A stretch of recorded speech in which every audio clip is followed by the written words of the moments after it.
자, 오늘 다뤄볼 주제는 마음이 식어서 헤어진 경우 어떻게 해야 하나요? 라는. 근데 마음이 식었다라는 말은 정말 마음이 아프지만 간단하게 정리하자면 더 이상 연인으로서의 방법이 없다? 마음이 식은 사람과 마음이 식어서 헤어짐을 당한 사람, 결국 결론은 마음이 식은 사람이 돌아오기가 힘들지. 이게 마음이 식었다라는 거는 그냥 간단하게 비유하자면 물이 펄펄 끓었다가 그 물이 식은 물이 되기까지의 시간, 물이 펄펄 끓는 물이 바로 식진 않잖아. 물론 좀 더 차가운 환경에 놔두었을 때 좀 빨리 식을 수야 있겠지만 바로 식는 경우가 없는 것처럼 사람의 마음도 바로 식는 경우는 없어. 뭐 어떤 요인에 의해서 좀 빨리 식었을 수도 있고 아니면 천천히 식어갔을 수도 있고, 결론은 식었다는 것이. 그렇게 식었을 때 사람의 마음은 다시 불을 지피기 어려운 환경이라고 보면 될 것 같아. 식었다라는 판단이 되는 순간 다시 연애를 이어가기가 힘들다.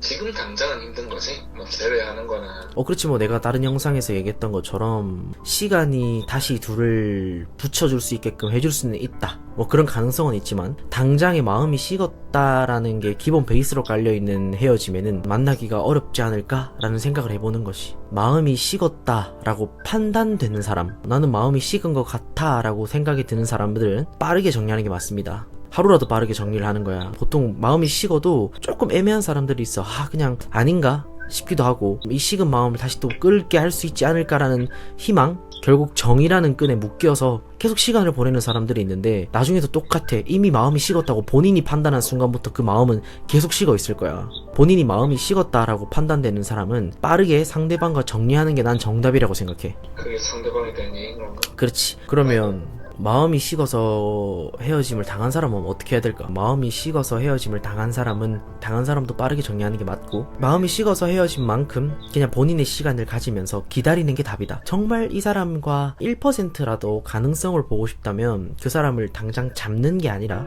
기다리는 것. 근데 그 기다리는 게 그 사람만을 보고 기다리지는 말되 그냥 흘러가는 시간에 본인의 일상을 살아가는 것 정도? 근데 그게 쉽지 않지. 그렇지. 근데 마음이 식었을 때 헤어지는 거는 정말 잡기가 힘들어. 그리고 천천히 식어갔던 그 시간을 무시하지 못해. 그래서 연인들끼리는 자주 대화하는 게 좋고요. 마음이 좀 식어간다라는 느낌이 날 때는 솔직하게 얘기를 해서 대화를 계속 해주는 것도 좋지만, 그게 안 된다면 본인이 빠르게 캐치하는 것도 하나의 능력이라 생각해. 요즘 뜸해진 부분이 보이거나 행동이 좀 다르다 싶으면 물어봐. 요즘 나한테 마음에 안 드는 거 있어? 아니면 요즘 우리 사이에 뭐가 좀 문제가 있다고 생각하는 게 있을까? 라고 이렇게 물어보고 좀 대화를 자주 한다면 식기 전에 좀 막을 수 있지 않을까? 예방이 답이라는 거네. 그렇죠. 헤어지고 나서는 답이 없는데 헤어지기 전까지는 답이 있다는 거. 그래서 이번에는 짧고 굵게, 마음이 식어서 헤어짐을 당한 사람은 본인의 일상을 살아가는 것, 그냥 기다리는 것 밖에는 방법이 없다고 생각합니다.